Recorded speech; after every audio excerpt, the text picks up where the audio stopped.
but no voice. Oh, we're here. We're back. We're in a new studio. Should we call it a new studio? I'm so nervous. What are we doing? Welcome, Just Not Crick Pod. We're back. All right. It's been a little while. We were covering the T20 World Cup, and then I'm pretty sure we decided let's not do the last few games, which I think was fair enough. But we're back because the test summer starts tomorrow in England. And I thought we'd preview it. Here we are. We're doing it. We're back. Hi, Jamie. Welcome back to cricket season. It's only June. I don't think I remember what happened in those World Cup games anyway. I was thinking about this earlier because I was thinking, what was the last what episode have we we did? missed? Like, Yeah. it doesn't... Yeah, like I remember the Ashes trauma for the most part, but I can't remember the T20 World Cup. I genuinely can't think of a game that happened, which is probably fine because there'll be another one next week. What have we missed? IPL that just finished last week, and I'm pretty sure that started just probably on the back of our last pod, which felt like a while ago. But then that always happens. It always feels like it starts when we've just had our last pod. So. Yeah. So unfortunately for all our Indian fans, we're not covering the IPL, but I hope you enjoyed it and whatever.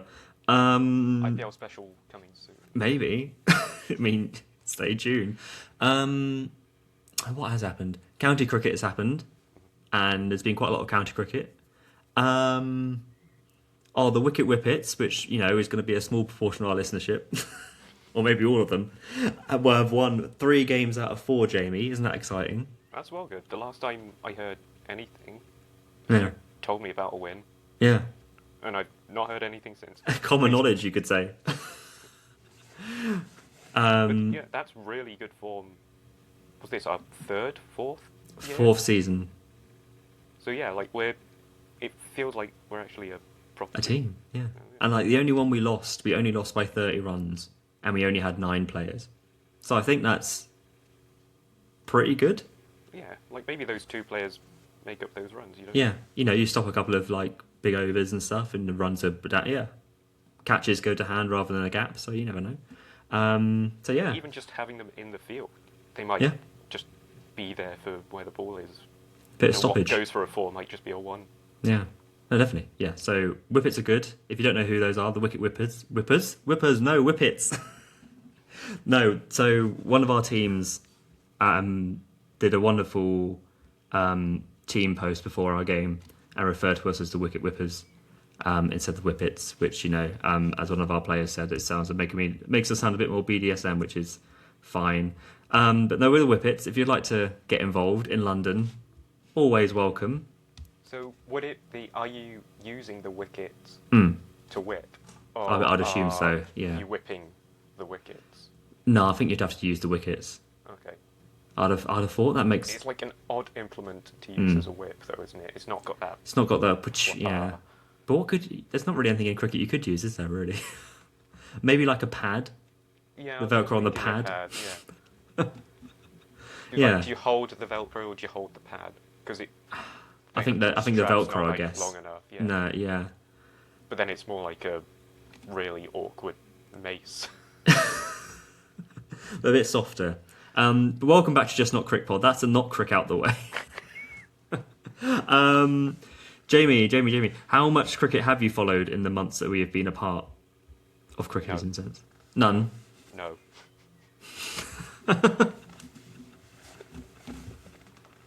Plenty. Mm-hmm. Yeah. Yeah. You can hold the quiz now. I'm ready. Okay, cool. Right. So I guess that off the bat, the cricket bat. It's been a while.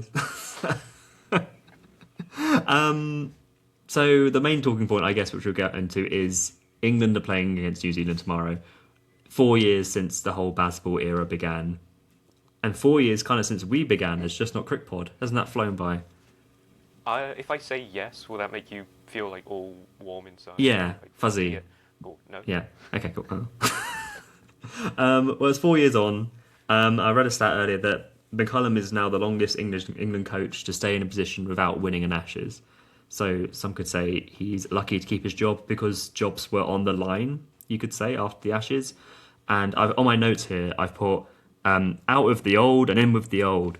Nothing's changed. So McCullum's still there, Stokes is still in, and Rob So Key is still in. kind of all defeats the point of holding a podcast to like analyse and review what's going on. But they said they're going to look at county cricket, which you could argue that they did, or these decisions are going to be out of their hands anyway. What are your immediate thoughts of these three keeping the jobs? I think Stokes is kind of fine, I would guess. But I guess McCullum and Key were the bigger ones, potentially. Yeah, I mean, I think Stokes is fine.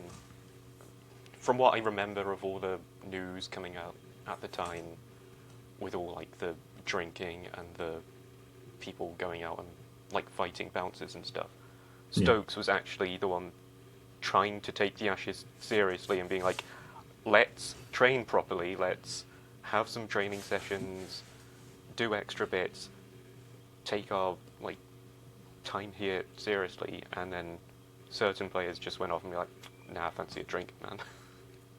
Yeah. And it felt like McCullum was very much not in favour of them going out and get pissed and smashing people's faces in, but like more on the side of let's keep it nice and breezy and chill, let's not take it overly serious so that we're all tense going to the field, which is a fine mindset, but it felt like he went so far that way it just let the players unravel all by themselves without needing anyone to lead them towards that.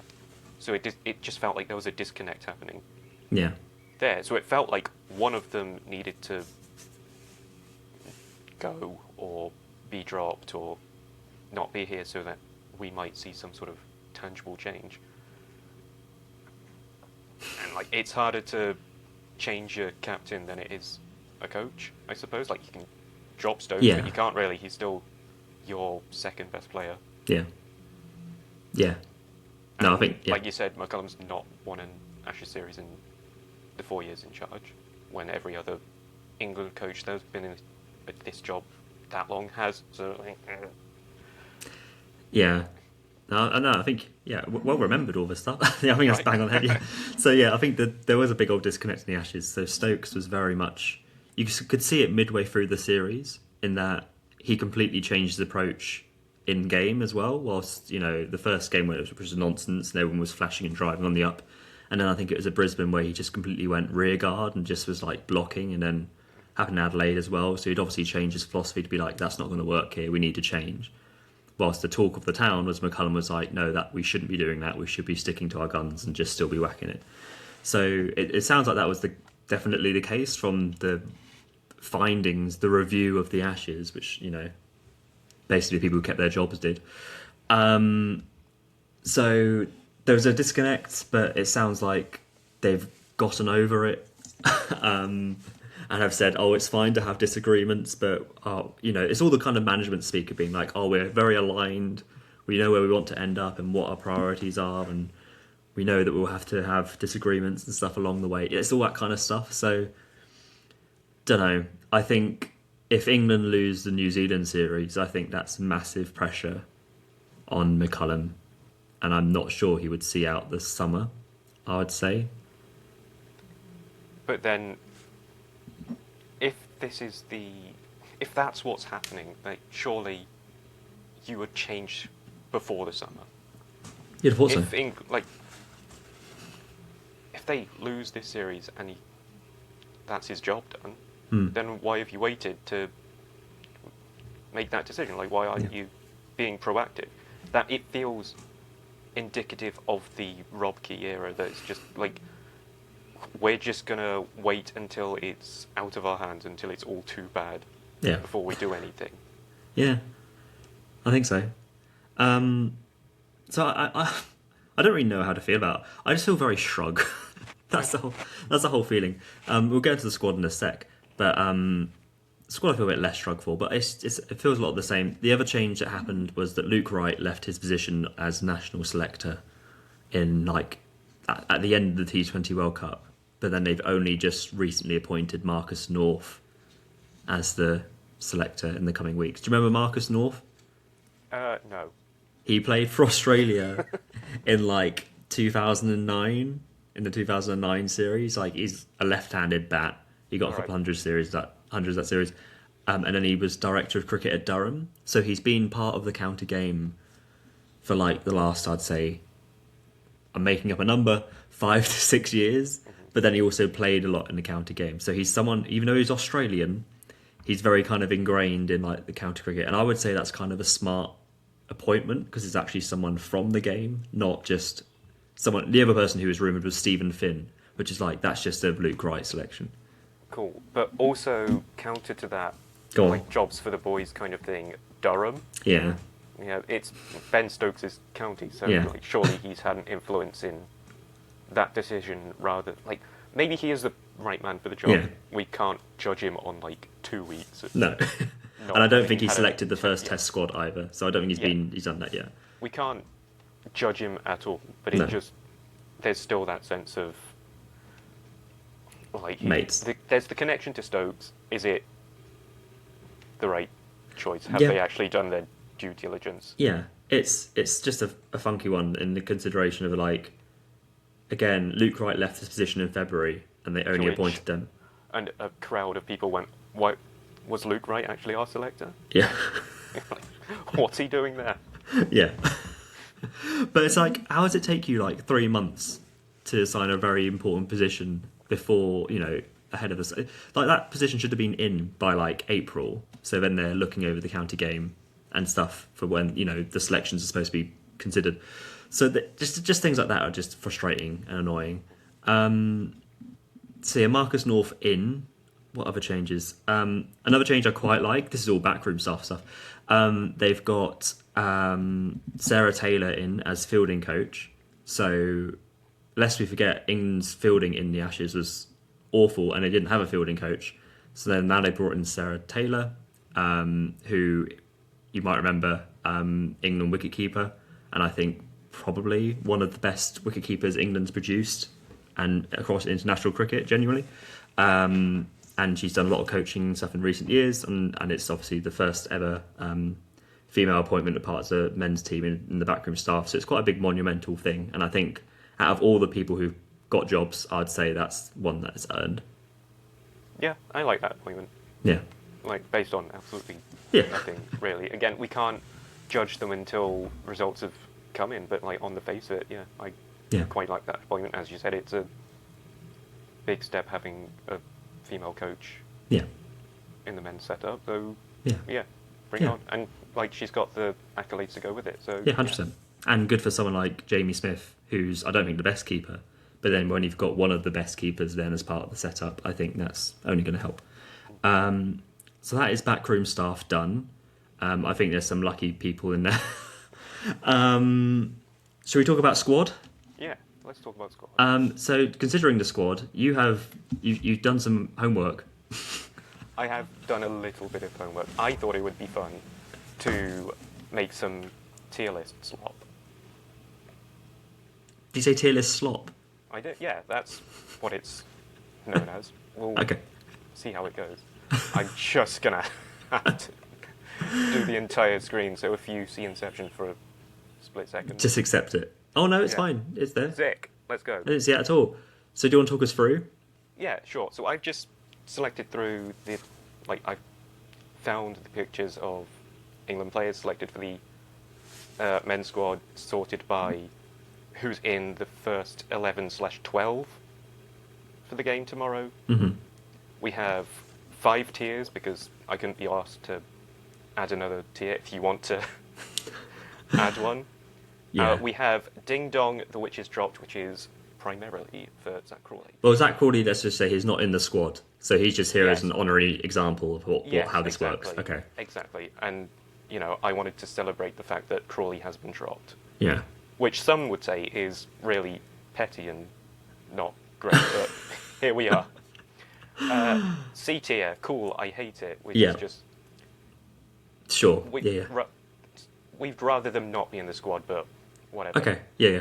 Basic as fuck. Cool. It's just like no thought. Feel free to offer alternative titles because I It's did this like 5 minutes before we started recording. A tier, hell yeah. So we're Yeah. really excited for these. Nice. And then seriously, what are we even talking about? Is for like people like the actual captain. Who got out just in the team? Yeah, that's fine. Yeah. So I'm gonna save us some time and just Okay, yeah, Joe that's Root's fine. there as well. We don't need to talk about Sorted. those two. So we've only got, what is it, 12 overs to do. Just a note, this is, as a disclaimer, for any England players listening to this, this is not against you as a person, it's our feelings of your selection. Yes. We're not saying that you're basic, we're saying the selection is basic. Yes. Cool. Right, shall we begin? Let's begin. So, if I remember correctly, this is Gus Atkinson. I don't know them all by... I mean, that's what I'm waiting. I'm waiting for you to see if you know them, so that's fine. So that is Gus Atkinson. Yeah. So pretext, I guess, for Atkinson has done pretty well since he's come into side 2 years ago. Last year or so, he has had issues with injury. He only played, I think, 1 game or 2 games of the Ashes. Again, I've tried to blur it from memory. He missed most of the India series, but on his day, he is very competent. He's a good new ball bowler. But when he is injured or is a little below fitness, he is less effective, is my summary. Mm-hmm. You got any thoughts? I just never feel like he's doing enough with the ball. Mm-hmm. Like, do you ever feel like the opposition is scared of Atkinson? And I'd say this for all of the England bowlers in the current... Not Interesting. even just the current squad, but like in the wider selection net. I don't feel like there's many... Like, who would the Australian batsmen have been scared of in the Ashes? I think we can come to that. Sure, but like... But like Atkinson kind of encapsulates that vibe. Yeah, I think I already know where I want to put him. Mm-hmm. And I would say he's basic. Because I don't look at Gus Atkinson, because I think you're right. I don't see Gus Atkinson as a selection and be like, oh yeah. Yeah. If I'm going by this tier list, there is no way I'm going to say Gus Atkinson or hell yeah. That's never going to happen. He could get 10 wickets this week. And that would never happen. I gave you the chance to alter the... No, that's fine. I think it's absolutely fine. I think that's absolutely fine. And I don't think his fitness... He's not done great for the start of the season for Surrey. He's only played a couple of games compared to some of the other bowlers on this list who've proven fitness. I don't know necessarily if he's going to get through the whole series. Don't know how effective he's going to be. In overcast conditions, he'll be good, he'll be decent. But we'll see how that lasts over 5 days. So I think basic AF is fine. I think it's kind of the category built exactly for Gus Atkinson. Yeah. Which is no discredit to Gus Atkinson. I saw him get a Test match 100 in person at Lords, and it was wonderful. But in this selection case, Yeah, like I'm sure he's a cool... sorry, yeah. Disclaimer. Next up, do you know who's next? I think it's Sonny Baker. I've just found a list, so I can not make a fool of myself. But it's really funny because I'm using the ECB website, Yeah. and there's a chance that this is not Sonny Baker on the picture. I'm going to hope it is. No, that's Sonny Baker. Oh, cool. Because Sonny Baker on the ECB website does not have a picture. No, you're correct. Did you get that one off Quick Info by any chance? Yes, I did. Nice. They're looking very crisp, those pictures, I would say. They're very good. Yeah, shout out Crook Info, I guess. Yeah. Okay, do you know anything about Sonny Baker? No, he's a bowler, I guess. He is a quick bowler, as in speedy, rapid, Speedy Gonzalez. Stokes has likened him to Mark Wood. Other people have likened him to Darren Goff, in that he's quite a hustly kind of quick bowler. He's had a very good start of the season for Hampshire. I don't know off the top of my head how many wickets he's got. Let me have a quick count. He's got 2, 6, 7, 8, 13, 14, 19 wickets, and that includes 2 5-wicket hauls and 1 fourther. In Hampshire's side that are doing pretty terribly at the moment. Being part of the Lions setup. He did have an England debut at the end of last summer in the white ball stuff, and he got absolutely smashed everywhere by South Africa. But there's a lot of big talk about Sonny Baker, about what he could be and how much he could achieve. And I think he's ticking all those right boxes and stuff. I think that obviously the England management like him, but then I think the whole wider cricket collective is quite excited by the prospect that he brings. Yeah. whenever a new face comes in, it's always exciting to Yeah, see how they do. yeah. You want? Yeah, Which exactly. is- I agree. Like difficult in a way. Like if I were to put them tier, I would have to like add a new tier. I think that. I So think we're if we good. do row below. Has it done 2? It's definitely done 2, hasn't it? It's delete. It's fine. The live It's workings. fine. Um. It'd be like. So it's got rid of all hell yeah. You need Oh to put yeah, all. I'll fix it. Yeah. It's like it's like exciting.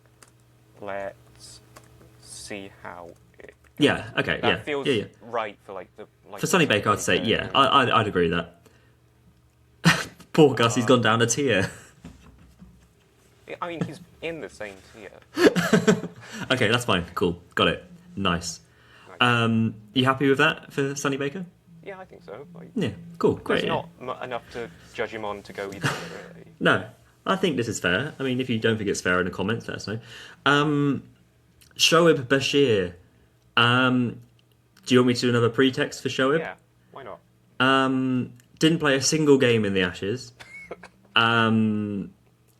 McCullum has come out since to say, oh, the conditions weren't ever quite right. Australia did the same. It was very seamer friendly. Wasn't anything to do how he was bowling, which is complete, rubbish. Considering Adelaide and Sydney were very, not super spin friendly, but spin friendly enough that they played Nathan Lyon at Adelaide and he got Pfeiffer, I'm pretty sure. And if you had a frontline spinner and you trusted your frontline spinner, they would have absolutely played at Adelaide and you wouldn't have just gone with a part-timer like Will Jacks. So I was doing stats today. He's got 68 wickets in 19 tests, which I'm thinking is pretty good for someone who's only 22. They've put a lot of eggs in the basket for Shoaib. He's gone to Derbyshire and has actually been playing cricket this year. So whilst they actually picked him before when he wasn't playing for Somerset, he was only playing for England, he's actually gone to Derbyshire under Mickey Arthur and has done pretty well. And he's bowled pretty consistently. I don't hate the Shoaib Bashir selection. I think he's going to be a decent spinner for England. I think he'll have a long-term future. I think he'd be good. I just think the handling him has been absolutely abhorrent. He should have played in the Ashes. If he's your frontline spinner, he should have played those games. I think the handling of that situation and the confidence that could have had to him could have been destructive. So the fact he's gone to Derbyshire and done well this season, I think is good. I don't know whether I would have wanted him to have the whole season for Derbyshire and just get wickets and just get in good form, learn his game. But they obviously want to continue their experiment, and I don't know. I don't know where I see it. I don't know what I want to, how I feel about it, because I feel like he's fine, and I don't think there's any other spinner in the country. People can say Liam Paston White or Dom Bess or Mason Crane. I don't think anyone is knocking a door down enough. I think even within this squad to take over Bashir as just a holding kind of spin bowler for a June Test match at Lords. Conclusion. Yeah. And that feels like it's been just an England problem since the inception of cricket. Other than Graham Swan and Leach to an extent, and I'm sure others before them, but England just don't seem to produce groundbreaking whirlwind spinners that will win you a game. No. And I understand that he's got a lot of potential that could come, and he's the mishandling is definitely true. He's by not playing him in the Ashes, they've implied how much confidence they've got in him. Yeah. It's So, well. does Yeah. that lead to now when they still don't have the confidence in him, but they don't feel confident in other picks? Is he just there because he's the best of a bad bunch? I think it's a bit of everything. Yeah, it probably is, and But should you just pick someone just because? Yeah. Yeah. We know what we're getting from Shoaib Bashir. What's the harm in trying something different when you're experimenting with the squad a little bit. And I don't think it's a discredit to say to him, we want you to have a whole full county season at Derbyshire. And that includes playing, because I've seen people say, but there's no first-class cricket at the moment because it's the Blast. It's like, well, play the Blast as well. Because that'll be good for you in terms of players attacking you and how you can try and effectively stop that. Because he doesn't play much T20 cricket. That'll be playing the 50-over stuff. Like, just playing loads of cricket. Like, if he doesn't end up playing this game because they want to go with, like, 5 seamers... I'm pretty sure he will play, by the way. But if they just don't play him and just play like Siemens, be like, we'll just play Root and Bethel as our spinners, and he's just carrying drinks around. We're just in the Ashes again. And is learning at Test match level the best way to learn as a spinner? I don't know. They've obviously got a lot of faith in him, but then they didn't have faith when it mattered because they picked him initially because they wanted a tall spinner for Australia, and then didn't play their tall spinner in Australia. So I don't know. I would say basic. I'd go mid. Yeah, it's mid. It doesn't feel like... Because I want him to do well as well. He seems like a cool dude, and he's been messed around a bit. Yeah. It'll be cool if he plays tomorrow and, like, has a tear. Like, yeah. But I just can't see it happen. Yeah. I think he bowls pretty... I don't think he's ever really let England down when he's bowled. I just don't think he's been... incredible, I don't know whether he's just been held to a standard of being like he has to be great because he's not played any county cricket, and then he just plays and he's fine, which is fine. But I think people have gone into the expectation is like he's got to be a tearaway, he's got to be doing absolutely incredible stuff because he doesn't play for Somerset. So I really don't think any other spinner you bring in would do any different. Like they brought Dawson in for one game last year and he was incredibly average. Like, I don't know. I think that's fine. And I don't think that's anything to say on Bashir. I think that's just the whole general situation is bizarre. Yeah, but that said, we do have another spinner in the squad, or like all-rounder that spins in the squad. So like, we'll come to him in a sec. Can you press hide on your little... Can I? On your sharing screen. Let's have a look. Yeah, because I couldn't see their cheeky little faces. Right.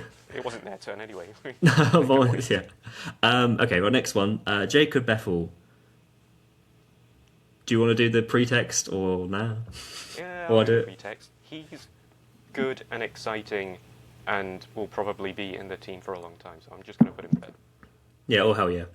Yeah. He hasn't been playing, really. He's been at the IPL and he played like 4 games and got like a highest of 20 or something. But that's the same as last year. That's just Jacob Bethel in a nutshell. And I think he's a very, very good talent. And I think he should be all hell yeah, because he is very exciting. Yeah. He got 150 at Sydney, which is pretty much, I don't think any of these other players have. So yeah, all hell yeah. Yeah, I don't think we need to say much more. Like, he's one of our best prospects in the team. So 100%. Any chance to get to watch him is great. Yeah, absolutely. I think we just move on from Baruch and just say, what are we talking about? Do you think the way his winter's gone should factor in anything? I think just forget, who cares? But there will be talk about how all that kind of bouncer stuff in New Zealand went on, and the way he played in the Ashes without really playing with a brain at points.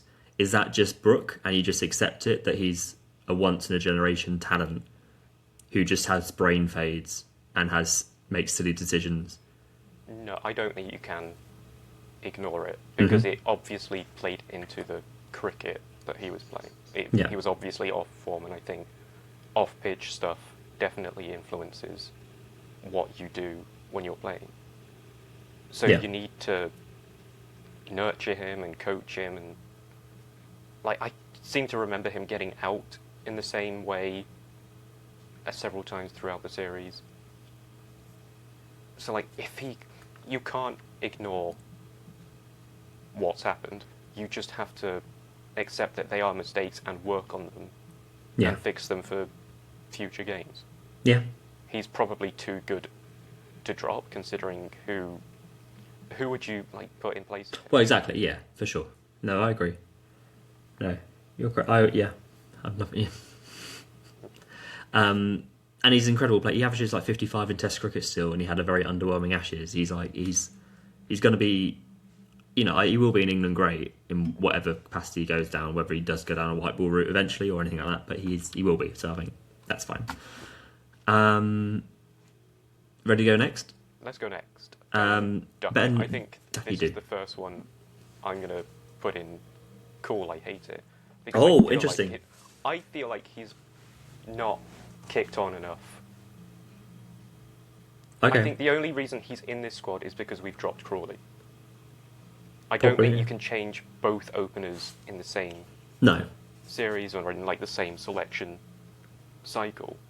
But I think otherwise his off the field Ashes tour and on the field Ashes tour was bad enough for him to get dropped. He didn't get 50 in the Ashes. Yeah, I agree. I think he has more credit in the bank than Crawley in the fact that he scored runs and averages like over 40 in Test cricket. I think less now. But you're right. If Crawley, if they had another opener who had been scoring runs, and then Duckett had the series that he had, I think it wouldn't be a surprise if he was dropped for this. I think there's pressure on him. He's had a decent start of the season with Notts. I think he got a double hundred and stuff, and got some runs in the bank. And I think you can't drop both openers, but he needs to score runs this summer because you've got other openers knocking on the door, and they've already dropped one. They're happy to break them up, so they might go another. Yeah, this feels like his last chance, Yeah. of by default. Yeah, because you got Asa Tribe, you've got Ben McKinney, James Brew. These are all players who would want a stint. So we'll see. So I'd agree, but I like Duckett. I think Duckett's a very good player on his day. Yeah, he has been. Like, he was like one of the sort of figureheads of Bazball, and it's... Yeah, he had his renaissance with Bazball, yeah, didn't he? exactly. But I like Duckett, but the selection is like, it's now or never, mates. That's why we're hating it. We're not hating you, Ducky. Disclaimer. Next one, Emilio Gay. New kid on the block. Initial thoughts? I like new players. New players are exciting. I don't know what they're all about.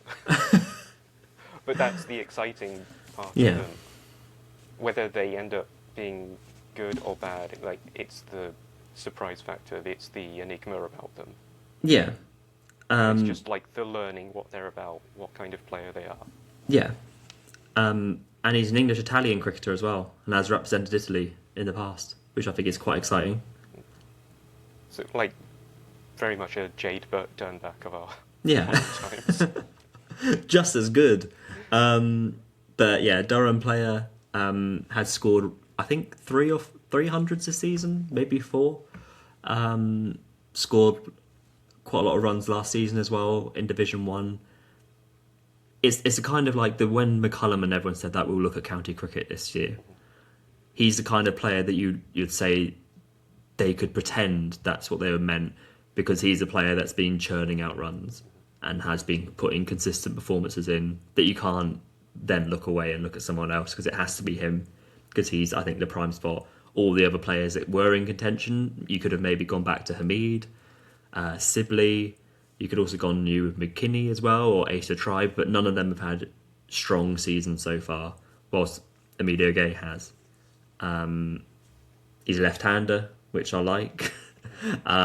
He's got a kind of an Alistair Cook trigger movement, so those are good areas. So like it's all looks, the package looks good, should hopefully be good. I'm excited. I'm almost want to lean into hell yeah, because I think he's a very good player. But you don't ever quite know until they play Test cricket, so I think he has to be in the Sonny Baker category. Yeah, maybe we just call it this. What am Debuts. Sonny Baker. Well, it's the B. It's the B one. It's B tier. Exactly. Yeah. Baker category. Yeah. Nice. On the Put- fly. And we've put some extra put pastries on that tier as well. I think we just be a bit nicer to us. Put cool full stop, I reckon. Like it's Yeah, like that's the passive like aggressive it's like like cool. Like, you don't have any emotion in your face. Yeah, Cool. yeah, you just accepted it. Cool. Yeah, cool. The next one's a talking point. This is quite a good way of doing it. I wish to do that every time. I think so. Ollie Robinson. I think you know all the pretext anyway of Ollie Robinson. He's captaining Sussex this summer, and talk of the town, he's done that pretty well. He's got his fitness back up. He's been taking wickets consistently. He's been bowling big bulk overs. What are your thoughts? I don't know if I've spoken to you about it. What are your thoughts about Ollie Robinson? He's a good player.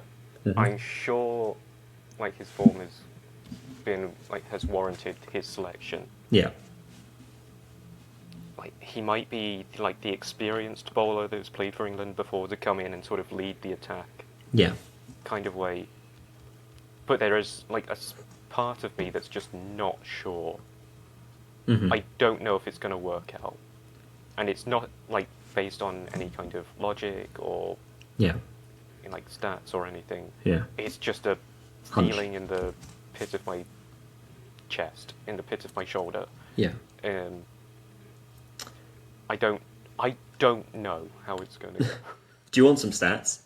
Yeah, give me some stats. I don't think they'll change my mind. So he's played 20 tests. In those tests, he's got 76 wickets, an average of 22, which is better than Broad and better than Manson, better than Wokes. I think it's a no-brainer selection, personally, because you've not got any of those three bowlers anymore. You need a figurehead. My annoyance is that he's playing now and he wasn't playing 6 months ago, because he's kind of the exact bowler you would need in Australia when you look at the likes of Boland and whoever else played. But like, he's a pitch-up bowler, he's an opening bowler, he's line and length, he won't give much away. He's the kind of bowler that you needed, and it feels like it's taken too long, maybe on both parties, for them to come around and say, we need to figure this out. Because he was dropped after an India tour in 2024 because he wasn't fit enough. He fell away during the 2023 Ashes. Like, in the Headingley test, he was only bowling the first day and then couldn't really bowl again. So I think there were some real concerns about his fitness, and I guess from the England management perspective that he wasn't doing enough. But then he's obviously worked on that. He's been given captaincy, and I think McCullum phoned him at the beginning of the season to say that the door's not closed, and then from that he's kind of gone above and beyond in terms of what he needs to do. So I think it makes sense. He's 32, so it's not like a long term solution. You'd reckon this season and probably next season, if he goes well. On paper, I think it makes sense, but like you say, it's going back, Yeah. and you're hoping that he's done enough. I would be inclined to go Baker category. I was thinking that. It 'Cause- feels like he's making a second debut. Yeah, In a way. because it's not a basic selection, because it's not necessarily a gamble, but you don't quite know what you're going to get. It's not Yeah. quite all hell yeah, but it's like, this is a bowler that you desperately need in the team and need to do well. Yeah. So it's not basic. Yeah, it's kind of a wild card while knowing what you're going to get, but Yeah. you don't know if you're going to get as good as it has been Yeah. before. Yeah. He So was I think rated number 3 or 4 in the world once upon a time as well. So like, he's good against the best players. So it's just, maybe he's turned a corner. So we can hope. Yeah. Yeah. Yeah. Next. Next. God, because I just got to Ollie Robson in my Yeah. little list, and there was James Rue ahead of him, which I don't have. He's not on here, no. But we can No, but I think it would be Baker plus James Rue. plus Rue. Yeah. And again, that's no slight at James Rue. No, that's just But James Rue was, wasn't on the yeah. other. Rue was never going to play in this series. Rue is kind of like the next cab off the rank for a middle order player. He's had a very good season again for Somerset. He deserves a chance to Test cricket, but he's not getting in ahead of Bethel, Root, Brooke in that middle order. He could come in for Smith if Smith doesn't do too well. We'll get up to Smith in a second. But like, he is a keeper. I'm a big fan of James Rue, but Somerset also tried opening him as well this season to be like, oh, get some run. Then that also gives him a chance to get in. But he's not an opener. He's middle order. So his time will come. Maybe he'll get a chance in some white ball stuff as well. But he's a very, very good player. and also is his brother Thomas Roux. So we might get a couple of brothers play at some point, but not quite now. But it'll be soon. Yeah. It's just unfortunate that he's vying for the middle order. Yeah, but I'll give you some fun. Do you want some more stats? Yeah, we love stats. I don't have them to hand, so give me a second. But he is a player. He's only 22. But he's already played 63 first-class games. He's almost got 4,000 runs, averages 41, and has 12 first-class hundreds, which is a big stack of runs already, and he's only 22. So he's doing all the biz. I liken it a bit to like Sam Billings, in that Sam Billings could never get a go because he's behind Bairstow and Butler for first-choice keeper, and he never got a chance. So I hope he doesn't fall into that category. So I reckon Root probably has a couple more years, maybe. So there should be a position opening up then. But you just hope it doesn't pass him by and he just needs to keep scoring runs. Yeah, and depending on how England see who Stokes' backup would be, because obviously he's had issues with injuries and has been in and out of the team. Would he could potentially come in there if Stokes is ever injured. Potentially, yeah. But we don't know if England see that spot as the all-rounder spot. Yeah. We don't know how well or how much Stokes will be able to bowl. Yeah, well, on Stokes as well, because we didn't really talk about Stokes, because obviously he's queuing. That's exactly what the category is for. Yeah. So Stokes, I don't know if you know this, Stokes is going to bat 7 now, not 6. Is that a big deal for you? No. And he's going to probably bowl more, so he might not open the bowling in this test, but I think he might do at some point this summer. I think I like that. I like the idea of Stokes opening the bowling. Yeah. Because he's weirdly our best bowler. Yeah, I think so. Yeah, not too far away. I think the concern does come that if you keep pushing yourself down the order, it's kind of almost signaling the fact that you're aware that your skills are declining. And his batting hasn't been great for too long. So he obviously is going to get less opportunity there to bat as well. So he's going to be trying shepherding the tail. But if you're being used more as a bowler, then fine. But that's just the brief Stokes news for you. I don't hate it. I don't think there's anything to be an uproar about. No, I don't think so. I think it logically makes sense. But as long as your number 6 scores run. Yeah, we'll just have to see how that goes. And speaking of that, Jamie Smith. Yeah. What are your thoughts on Jamie Smith? It's kind of like another Ollie Robinson sort of mindset for me. It's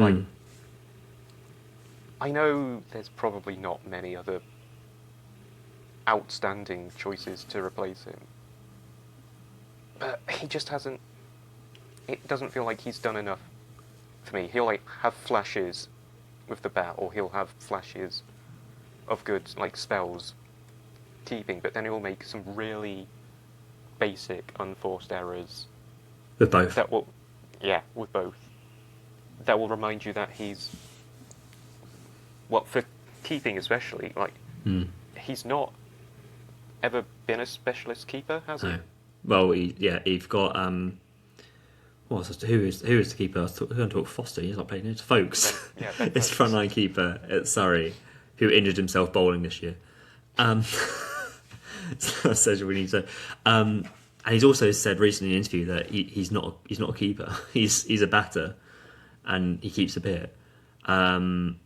But the thing with Smith is that they obviously see him very much as a future prospect of a very good top order bat, and they want to get him inside now, however they can, and that is just as the keeper at the moment. The other options would be James Roux, the other Ollie Robinson that keeps. Ben Folkes, you want to go, but they wouldn't ever go back to Ben Folkes. So I think he was kind of safe-ish. But I do think there's a lot of issues. He has mentioned as well that he went back after the Ashes and asked for all the visual stuff because he was like, I need to work out what my problem was. And he said he was able to identify some technical flaw that he had tried to iron out of his game a few years ago that had crept back in, and he's been working on fixing that. I don't know why the England management can't pick up on that, but anyway. and then he's batted the three for Surrey this season, and he's scored heaps of runs, albeit on very flat pitches. But runs are runs. So he's done what he can, but he's obviously going to be a batter, not a keeper for England overall, and that's just his way in. I would go basic. I would argue the category above Interesting. in the just on the sense of let's just see how it goes. He's probably not like run it like as you said, like it feels like the hierarchy is what is holding some of these players back. I agree. Like he's a batsman that has been brought in to be a keeper. It feels like Mo all over again. Yeah, He's been like batting at 3 for Worcestershire and then comes in, you're our prime spin bowler. Like, what are you fucking talking about? Classic. You're our young batsman that we'll think will be great for the future Yeah. as like a 3 or a 4 or Yeah. whatever. You're going to be our wicket keeper. Why are you like that's going to hamper his development because he's you want him to be an excellent batsman for you in the future. Yeah. But you're like having him learn wicket keeping when that could be time he's spending on his batting or Yeah. like he wants to do like fix certain faults in his game. But if some of that time's being taken up by wicket keeping, he's not getting the chance to fulfill his overall potential. No, for sure. Which And is yeah. And not keeping for Surrey. He's managed to keep in the last couple of games because Folks is injured, but like he was someone who had some real fundamental flaws of keeping in the Ashes, which cost big moments, and he should be keeping. Like it's just that like I'm sorry to Folks, but like when does it get to the stage where you're like this player needs to be keeping? Can they keep, please? It's just absurd. But he's going to be a batter, and they'll get a keeper eventually. Probably Thomas Rue. But we'll see. But yeah, okay, we'll go Baker category. I'll give him another chance because like he's obviously identified the issue that was clear as day. That when the ball is nipping in, he plays all around it, and that was obvious throughout the winter. So if he's fixed that, I don't. In the same way for like when you like Atkinson is picked for the England squad, you go, sure. I don't have that same sense of indifference to Jamie Smith being in. Yeah, Jamie Smith's guy. Because he's got that little bit of spark about him. Yeah, and when he scores good runs, they look good runs. But yeah, maybe him going up to 6 as well when he's batting with other batters and he's not trying to bat with a tail. That might also give him a bit more chance. But yeah, we'll see. Okay, I'll B is fine. Yeah. Next up is Josh Tongue, and we don't even have to talk about it. He's going up in S tier. That's fine. I was going to say yes. Like there's literally no. Yeah, he's like literally our prime brilliant bowler in the attack. Brilliant. Like you were saying that there wasn't any kind of Australian batters who probably fit. I think they probably were most uncomfortable against Josh Tongue. Yeah, I think they probably respected him the most. Yeah. And he's a bowler that's been bowling. He was like one of the leading wicket takers for Notts last year. Like he won in the county championship. He was leading wicket taker in the India series. I think in the Ashes as well. Maybe Carl. I can't remember the stats. But he got Pfeiffer, I think, at the MCG. He's got that awkward action that is just onto very quickly. He's a great bowler, and I love that he was a meme once for us, and now he's great. To be fair, he was always great in my cricket captain careers. You saw the potential when no one else did exactly. initially. Yeah. I saw that he had kind of a funny name that's not that funny, really. Yeah. Just kept sending you tongue emojis, and now look where we are. He's our best bowler. Yeah. I mean, love it. I absolutely love it. And he seems to be keeping his fitness in check as well. There's not been a lot of talk of like he's got a bit of a knock or he's going to be rested the next game or whatever. He feels like he's in good shape. Yeah. Yeah, I think he's in a good place. He's played a few games as well. I think he also requested to play another game when England want him to rest. So again, he's another player that is proactive and good. S tier, easy, no discussion. Cool. Next up, Matt Fisher, who is not in the 12 to play the first He won't play any England games this squad. year. This is why Matt Fisher and Rian Ahmed are out of alphabetical order because they're not in the 12 to play the first test. Yeah. But they're still in the squad overall. Yeah. I like a player called Matt, but this is very easy call for me. Mainly because of the fact that he's not really done much. Like they've at Surrey, he's now opening the bowling. I think he's had some very flat pitches, but he's not done anything like spectacular. And I don't really understand why he's included. And someone like Matt Potts has done very well for Durham, or you've got generally any other bowler. So I'm a bit confused. I don't really know why he's there. He was the backup bowler in Australia at the end when everyone got injured. He played one test in that West Indies tour 4 years ago. I just don't really understand. A vibe selection, basically. Yeah, and the thing is, you obviously know more about him than I do. Yeah. So I'm just like, I've heard that name before. Yeah. I know of Matt Fisher. I don't know, but like, I go on like the cricket subreddit every now and then just to see what's going on. But I've never seen Matt Fisher's name. The hype of Go Matt on. Fisher. Yeah, like you'll see bits about James Rue and Emilio Gay, Yeah. and like I'll try and hype up Hasib Hamid because he's the goat. But Once. like hopefully he proves us wrong and he's Maybe. a good fit for the I- squad. But like I don't think he'll play. I can't see him playing a game. Because you'll have one player who's not on this list who will come back, who we'll get to, and it will just go down the pecking order. So speaking of not on the list, I guess. Well, do you want to quickly do Rayan? Oh, that's who I was referring to. Oh, I've got He's another not one. on- I've got another he's one. not- Oh, okay. Yeah, let's do Ryan. I don't know where to put him on the tier list. Because I like that he's in the squad, but I hate that he's not in the team. I So think I don't know where that puts him. if I reckon if the weather had been still heat wavy, I think he probably would have played because the pitch probably would have broken up more and he'd be more in it with his leg spin.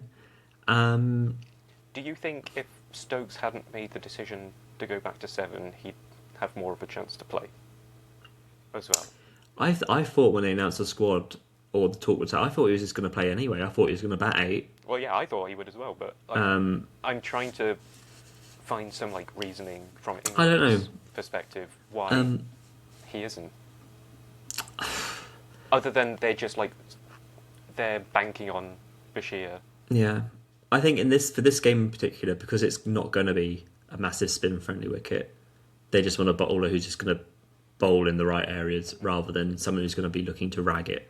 They just want someone with control, which you don't necessarily get with leg spin.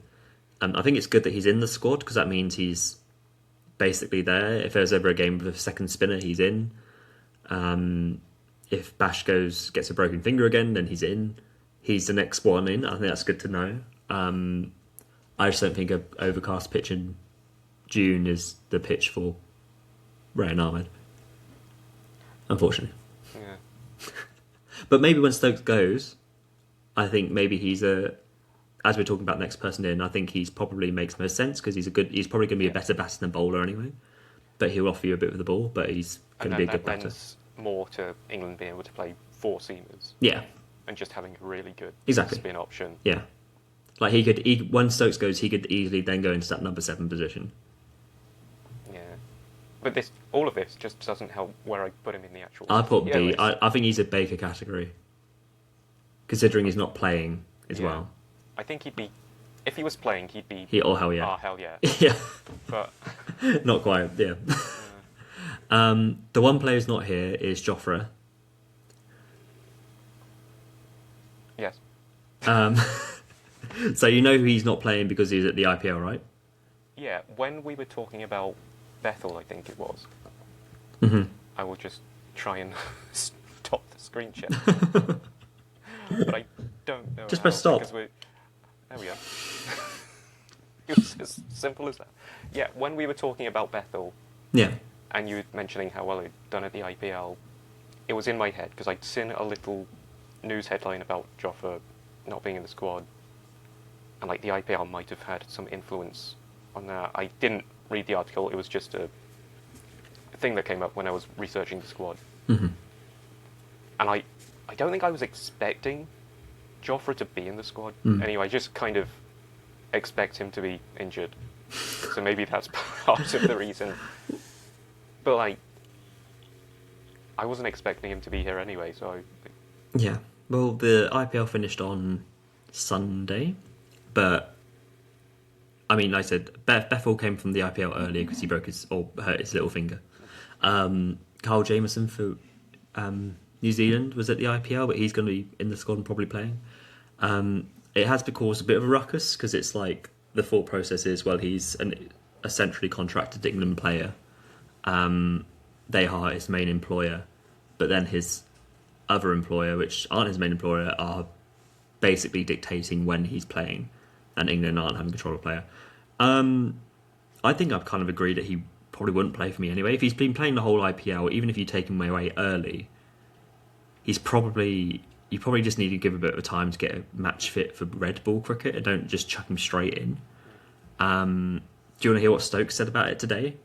Yeah, I'd like to know from the little snippet that I've seen what was the actual context. So the context is that you have the two sides, I guess. Like one saying he's been at the IPL, he's contracted with the IPL. He should play and see that through. It's his decision. He can make his own choices as a player. He's in his own right to do that. But then the other side is, well, he's contracted by England to play for England. He should be playing for England. So Stokes said this. In an ideal situation, it would be unbelievably great to have everyone who you want available at every single opportunity. That is not the way of cricket at the moment. There is a situation where it could get messy, and players like Jofra might not play for England again if you handle it in a different way, and that is not good for anyone. Jofra has shown that he's committed and loves playing for England. Just because he's not available for this first test does not change that. I would have maybe not said any players' names in that. I would have just left it like sort of blanket statement. I imagine the question was about Jofra. Yeah, but you can always answer like vaguely and just imply the player. Yeah. Like if he's being asked about Jofra, he's obviously going to be answering about Jofra. Yeah. But like you've had other players playing the IPL. There have been discussions before about England players going to the IPL, and not even just England players. Like every country probably has this discussion, and it's only like gone bigger as we've had more not big T20 leagues, but other T20 leagues across the world going on. Like, was it South Africa that had a big thing where they had a completely different squad to normal? Classic, where they picked their B side for a test tour. Yeah, so like you're always going to have this discussion. Yeah. And it's always like sort of come to the conclusion that if they're good enough to play for your country, they still will. Yeah, like so I imagine, unless Jofra's like kicking up a fuss or being incredibly difficult. Yeah, I can't see any reason why he wouldn't come back. Yeah, when he's like more match fit and fresh and if they've only just finished Sunday, there's no way a Jofra Archer goes from a Sunday T20 to a Thursday Test match. Yeah. Do you think he should be at least at Lords and in the squad? Because he's gone back to his own for a wee bit. Do you think he should be at Lords and amongst the squad, or do you think he needs the breakaway? I don't really care about any of this, but I'm just giving you the chat that's been spewing around. I'm fine with him having a break, to be honest. Yeah. Like, if he wouldn't have been playing in the Test anyway, it's whatever. It's just, like, he needs his time and just managed anyway, right? Yeah. Yeah, I agree. Yeah. We don't want to break him again. Yeah.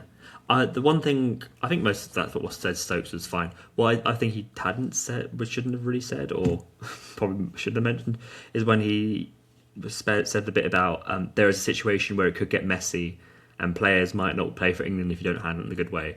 That kind of just, I don't think you should start throwing that out there, because then it makes it feel like you've had that conversation already, and that, I don't know, certain players are going to throw their toys out of the pram if you don't let them play for the IPL, and then they'll retire from Test cricket. I think you shouldn't really put those words into other people's mouths for them to run with it and say this player's obviously not committed because he said this. Like, I think that's a bit messy.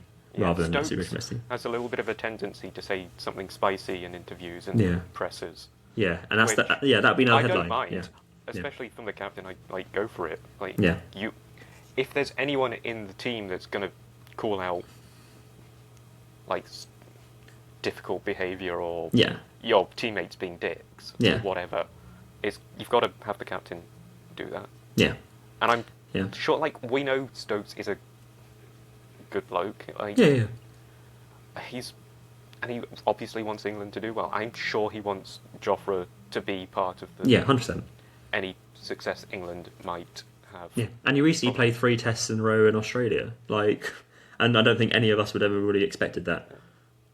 So, I don't really doubt Joffre's commitment either. I think he will play at some point this summer. And you know, if it had been an Ashes test, he would have been playing in that Ashes test. Like, you can't tell me that wouldn't be the Thing case. He wouldn't have even. I don't think he would have been playing in the first Ashes test, just because Yeah. of the turnover in time. And I think that's also fine. Yeah, we shall see. Yeah. But I think he'll be back for the second test and not the third test, and I think there's enough exciting players in this anyway, which is fine. That's the end of the tier list. Obviously, tier list is gone. Where would Jofra be on your tier list? We don't have to bring it up, but Always S tier. oh yes, tier. Always S tier. Okay, Always captain. Potential. always captain potential. That's fine. I think that's basically it. Any comments on Zach being gone, being the one sacrificial lamb from the Ashes? It's the right time. Yeah, He didn't really do enough yeah, in his whole tenure for England to yeah, warrant keeping his place. I hope he does well county level. I remember like hearing or reading reports that he'd gone out to, I think it was before he'd been called up to England, but he'd gone to India to like practice playing against spin bowling. I don't know that. Maybe he did. I don't know how true that is. I have like just things in my head, like right in the back that I pull from, which I don't know if I've had like the Mandela effect Yeah, maybe. on me or not. But I feel like he's got a good commitment to the game and enjoys the game. Yeah, So it's probably a good thing that he's going away from England to get away from the limelight and the yeah, attention and just, play cricket and enjoy it again. yeah. No, I agree. I mean, he's not enjoyed it so far this season. He's had an absolutely horrid run of form, but he'll be fine. I think he was like averaging like 15 as like last time I checked, but he'll be alright. Cool. I think that's basically it then. The test starts tomorrow. We not really previewed the test. I think we previewed the team well enough. New Zealand will be strong. They've got a good bowling outfit. Probably will rain most of the game. Yeah. A lot of hover cover stuff. I don't think New Zealand will be pushovers. England are difficult to beat at home, but I think it will be closer than maybe expected. I'm excited to see how Gay does. I think Sonny Baker will get a go at some point. But yeah, I think just a lot of rain initially. Any thoughts about the series in general, or just we're back? I kind of like that New Zealand is going to be the first match for some of the newer players as well. Yeah, It's like, it's not so heated as an Ashes series where you're going to be, oh, shit, we're not ready for this. yeah, But it's competitive enough that they are going to be really tested. Like, New Zealand is always yeah, feels like a really good contest between yeah, England and New Zealand. Like, they're all level. Yeah. for sure. Yeah. Their batting is stacked. They've got Latham, Conway, Williamson, Rajim Ravindra, Mitchell, Blundell, and then bowlers. You've got Carl Jameson, Nathan Smith. Like it's Mitchell Santner's around. So it's just a stacked team, and they'll be very good. So I don't think it will be an easy series at all. So like I said, it's a good challenge, good contest. But yay, Test cricket be back. Woo. Woo. Is there any other brief cricket news? The Women's T20 World Cup starts next week because we haven't had a T20 World Cup in a while. Just to tell you briefly, England women have won 2 T20 series recently. First of all against New Zealand, and then they just beat India in a 3-match T20 series, which is quite a big deal. Obviously, India winning the recent 50 over World Cup. England lost the first game quite comprehensively, and I thought that's obviously curtains. but then they brought it back, which has been pretty good. And this is a lot without Nat Skipperbrunt as well. So we'll cover some of that as well when it comes to it, I'm sure. But that starts next Friday when England play Sri Lanka. I think they are playing it at... Where are they playing it, Jamie? They are playing it at... Yes, yeah, I definitely know. Edgbaston. I knew that. On the, I think that's the 13th? No, the 12th. Friday the 12th of June is the opening game. So big up the England. Any other cricket news? Oh, my last cricket news that broke yesterday, I don't know if you saw, the ICC have announced that for bad light, teams can now use a pink ball instead of a red ball if it gets too dark to try and extend a period of play in a test match. But both teams have to agree to it, so it won't happen. Yeah. What are your thoughts? I was just thinking, oh, that's great. That's going to be... we can watch more cricket. Yeah. But I was also thinking, I'm sure some players won't like having to play No, against exactly, a completely yeah. different ball. Yeah. It seems... like, maybe just not force the players off when Yeah, it's clearly just get on with it. still fine Yeah, to see the ball. you've got floodlights. Oh, but the shadows, the artificial light takes over the natural light. It's like you can still see. Okay. Yeah, I mean, I think they should just enforce it if they want to enforce it. Don't, because you'll just offer it to the teams. And if England, say for example, in this test where it's going to be dark and gloomy, they're say 200 for 3, and there's some hours left to play. And then New Zealand are offered basically what feels like a new ball with the pink ball. They're not going to accept that and be skittled for 220. Like, why would they? They'll be like, no, and they'll go off. So it's like, it's almost like one good step forward and then, oh wait, we've not thought about that, and then it crumbles down. The intention, I think, is actually surprisingly good, to be like, we want to make sure fans are getting the full experience, which they should be. But instead, I don't understand why you don't just start earlier. But I guess, oh well. It's weird that they start at 11, don't they? Yeah, basically just It's been before. so long since Test cricket has Yeah. happened. I forget what time it's. Yeah. Why aren't you starting at least 10? Yeah, it's funny as No well. sense. Yeah, because for the Test Championship final when India played in England, they started it at 10:30 for obviously the Indian fans. But like, just do it 10:30 anyway. What's the problem? I don't understand. You can't say that an extra half an hour is going to make too much of a difference between people getting there because you just change it. But oh well. So that's my last cricket news. Really, I don't really think I've got anything else because we have been talking for an hour. Have you got any other cricket bits, or have you got a not cricket bit? I've got a small not crick Oh, go on. that I think we'll try and just blast through. But Sure. the Champions League final took place Yeah. just past weekend. I'm not going to talk too much about the match because it was garbage. Sure, yeah, of course. PSG won on penalties Yeah. after Arsenal took the lead in the 6th minute, and then PSG equalised via a penalty in the second half. I just want to air some grievances about the whole thing. Go ahead, the Firstly- stage is yours. Firstly, and most importantly, TNT not making the final available free to air, as it has always Yeah. been, Yeah, nonsense. either via ITV or Yeah. even TNT were doing it via YouTube or just Yeah. a free match. Especially when you've got, I think, like, I obviously it's Arsenal, but especially when you've got an English team in the final. Like, it's, yeah, sorry, go on. Exactly. And speaking of that English team in the final, they were fucking shit. So awful to Yeah. watch. Like, I know they're a rugby union team, but like they should be trying to play football a bit more. Yeah, They had an XG of 0.51. 0.41 of that was in the first half. yeah, of course it was. So what's that? 45 Yeah. minutes. 75 minutes of football. They had 0.1 XG. Yeah, I missed the first half, but there's so many comments of them saying like how Arsenal were just wasting time after the 20th minute. yeah. I mean, Because yeah, they got no confidence in winning the match. Like, it baffles me. Like the Yes, the, Matthew, hand the, up. the one thing I because I generally watched, but I feel like I have a bit in this game, I guess, with Tottenham.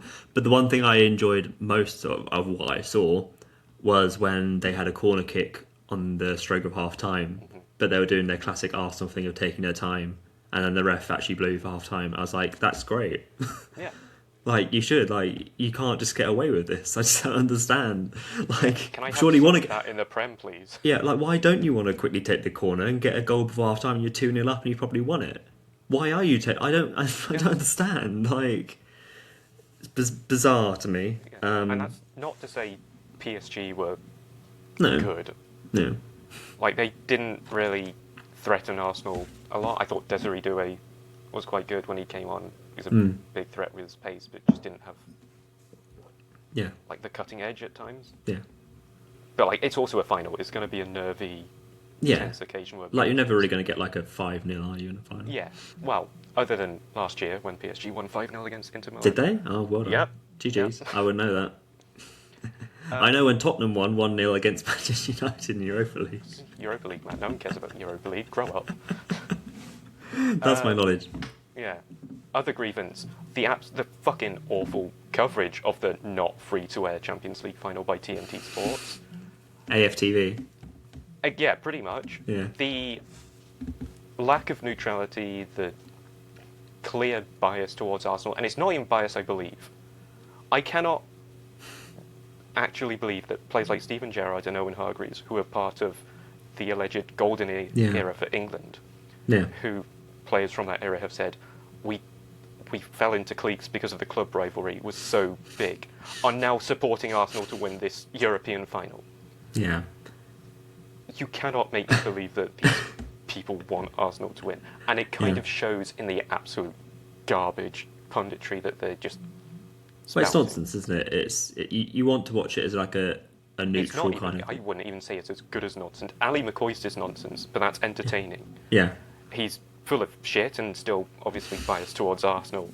But like, he's entertaining to listen to. Steven Gerrard is just awful on commentary. And he's played in Champions League finals. Yeah. He's like, he should be the voice of how the players feel on the pitch and Yeah. like the Understand that experience. situation. Yeah. But all he's saying are, I've seen that given as a penalty before. It's like, Great. Cool. Oh yeah, Yeah, Gyökeres hasn't been playing well lately, Ali. It's like, give me some fucking insight. Yeah. I know you've just, not just, but like, you've come back from Saudi Arabia having done a shit job there managing. We can fucking tell you're. Yeah. There's also the bit as well, I don't know who said this, but I spoke to you about it the other day, when the coverage finished, and it was like, your heart goes out to Arteta, your heart goes out to Gabriel, your heart goes out to Arsenal. It's like, no, it doesn't. What? It doesn't. If you're an Arsenal fan, sure. Sure. But no. Yeah, and that kind of brings me on to the last thing that's pissed me off, is just like everyone over-celebrating Arsenal losing. Yeah. Like, we both didn't want Arsenal No. to win. But then on the other side, like, PSG is not the morally upstanding No. good club. I think people are just more accepting that PSG winning the Champions League because they've already won it last year. Yeah. So Yeah. like that moral standing that we have is gone now. Like, Yeah. And I've never understood as well that the whole, it's slightly backtracking to the previous one, I don't understand the concept of like, you should just support an English team in the Champions League final. Like, why? yeah, you've been actively against them all season. Yeah. Oh no, mean, we'll support them now. Just flip. Especially after the kind of season it's been as well. And the amount I think I saw the BBC post a thing about the number of referee decisions or something this year, and the ones that Arsenal have got away with, or things that have gone in their favour. And it's just ludicrous. So why would anyone want them to win? But I agree, the over celebration stuff has just been a bit cringe. It's been really cringe, and Yeah. I think just people just need to fucking. If you wanted Arsenal to lose, great. Yeah. Which is Enjoy fine. it at the final whistle Yeah. and just move on with your life. Yeah. Forget it. You're not an Arsenal fan or a PSG fan. Like, Yeah. just, I don't understand how you can be so like connected to that Yeah. result that you're so much in jubilation about. Yeah. You can enjoy them losing and then move on. Yeah. Like, who cares? You've got a World Cup Again, coming up. Who matter? What's it matter? Again, especially considering the opposition is a state-owned, Yeah. ethically and morally Yeah. questionable Yeah. geopolitical sort of entity. So Yeah. like, And also coming from my very small, tiny little Spurs hat on, like just seeing like Spurs go absolutely nuts about Arsenal. It's like, come on, like you've just finished 17. Like enjoy it, fine, move on. Like so much things, every other thing on the feed is just like it's just exhausting. So, oh well. Looking forward to next season. yeah, fortunately the Champions League will be better next season because United are in it. Oh yeah. Oh yeah, boy. Yeah. The Carrick's at the wheel. Carrots at the wheel. 21 is coming. Actually, 21 came for Bruno, so it's an omen. Yeah. Fun. Yeah. Just not CritPod, Instagram, TikTok, Blue Sky. Yeah, I'm not got anything else to say. So if yeah, who do you think will win the Premier League, or who do you think will win? Well, when does the World Cup start? Is it this month or next month? A couple of weeks. I'm not sure exactly when. Oh, fair. Up to England. It starts on the 12th of June for the T20 World Cup. Correct. Yes. At Edgbaston. Yes, against England v Sri Lanka. The World Cup everyone is going to Yeah. be excited for. Yeah. So if you want to follow our coverage of that, Jamie's already said where you can follow us, and if you weren't listening, then that's your fault. But no, we'll be back soon, I think. It'd be nice to do these kind of semi-regularly now it's summertime Yeah. and cricket's back. So we'll be back to your feeds soon. Hopefully we've used the new studio, so hopefully this works. Unless we just had a nice chat for an hour and a half. But yeah, anything else to add? I also think it's been a nice chat, even if it's not recorded. There has been. Yeah, that's wholesome. Wholesome end. Cool. We'll see you in Cricket Future.